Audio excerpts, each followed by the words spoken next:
Hey, what is up guys? My name is Paul and welcome back to the channel.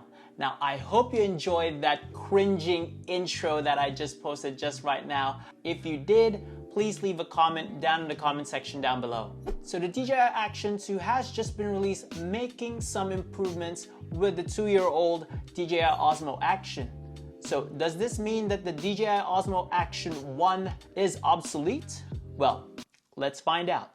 So just giving out the specs out there, as almost all of you already know about this. So the DJI Osmo Action 1 shoots at around 720p at 24 to 240 frames a second, 1080p at 24 to 240 frames a second, and also 2.7K and 4K at 24 to 60 frames a second.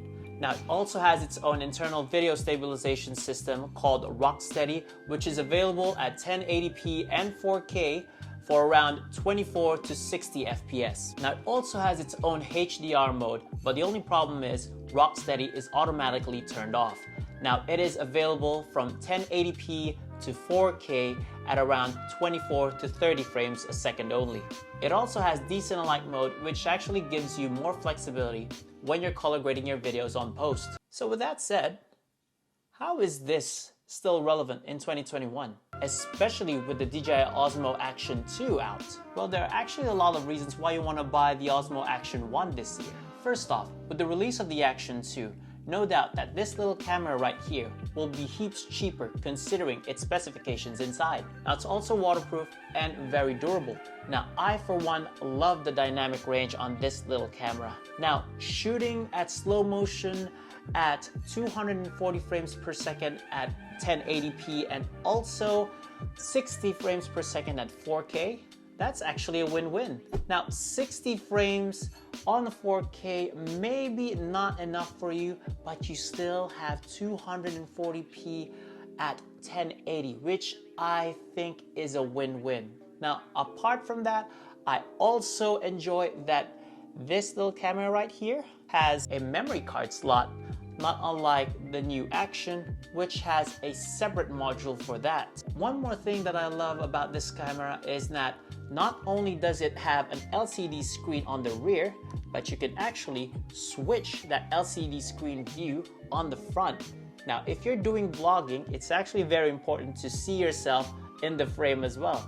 And lastly, what I love about this camera is that its lens protector can be screwed off, meaning you can actually purchase an ND filter for this camera so you can get those cinematic shots. Okay, so unfortunately I don't have the DJI Action 2 to compare to this little camera, but just for fun, I just went and compared this camera from the DJI Osmo Pocket 2. To be quite honest, if you ask me, in my opinion, is that the DJI Osmo Pocket 2 is more so of a vlogging camera than an action camera. But I just wanted to compare both of them, seeing the image stabilization, the Rocksteady image stabilization provided by this camera with the mechanical gimbal that is provided with the DJI Osmo Pocket 2. Okay, so this is 4K 25 frames per second without the Rocksteady. So this is walking.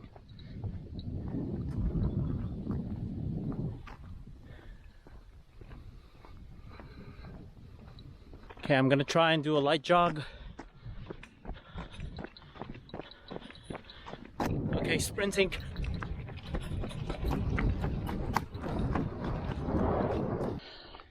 Okay, so this is the video test for the 4K 25 frames per second with the Rocksteady on. Right now, I'm just walking. Okay, let's do a little jog.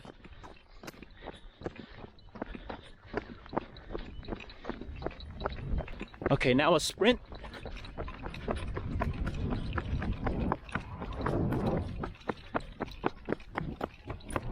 Now testing your 4K 25 frames per second with the Rocksteady on the DJI Osmo Action and the gimbal capabilities of our Osmo Action 2.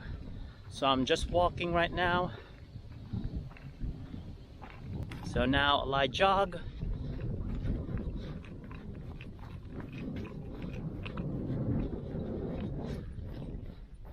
So sprint.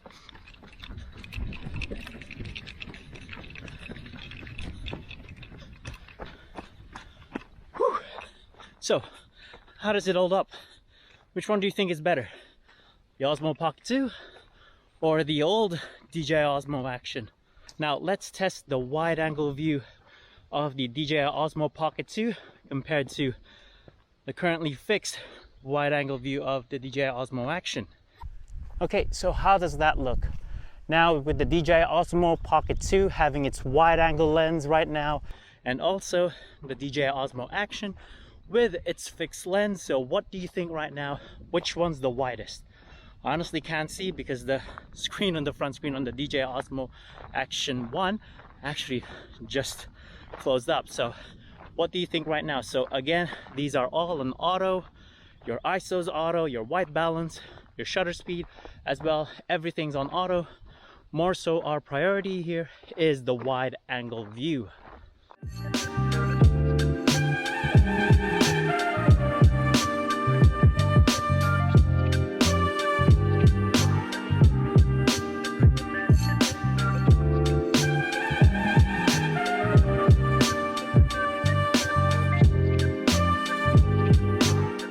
Okay, so now comparing the DJI Action to the DJI Osmo Pocket 2. This is now the video test for color mode. So right now it is set to normal. Now take note, both of these videos are on auto. So the colors and everything else, including the ISO, will be controlled by the DJI machines here. Okay, so now this is D-Cinelike. This one I've got right now is onto your left. You can find the DJI Action, while on the right you can actually find your DJI Osmo Pocket 2. So this is D-Cinelike, guys, on auto, again at 4K 25 frames per second. Okay, so lastly now, this is HDR with both the DJI Osmo Pocket 2 and also the DJI Action 1. Now, the strange thing about here is though, in the Osmo Pocket 2, even though it's actually brand newer than the Osmo Action 1 right here, is that it's, well, basically its HDR is stuck to 1080p, whereas the DJI Action here has a HDR of 4K to 25 frames per second. So that's your HDR right there. And as you've noticed in the DJI Osmo Pocket 2, you notice that there's that crop on the HDR. Henceforth, as you can see, it's mostly just my face and on the background. While on the DJI Osmo Pocket 1, you can actually see the background right there. So yeah, but anyways, the DJI Osmo Pocket 2 actually has a wide angle adapter, but still that crop is actually significant. Now there are also downsides in owning this camera. Now first and foremost is that, and people have been stressing about this since they've received it, is that there's not enough wide field of view. Now you can still probably get that wide field of view provided that first off you turn off your de-warp mode, and also you turn off your rock steady mode, which actually defeats the purpose why you're using it for. And lastly is that rock steady is not available on HDR mode. I don't mind and I don't use HDR mode. I usually do the Cinelike because I love to color grade my videos, but rock steady is a must, and I won't replace rock steady with anything else.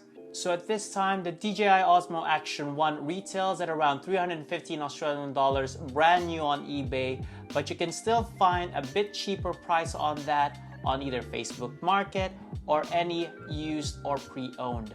Now, comparing to that DJI Action 2, brand new at around 609 Australian dollars, what do you think? Are you keen on buying the DJI Action 2, or would you rather buy a cheaper or pre-owned DJI Osmo Action 1 instead?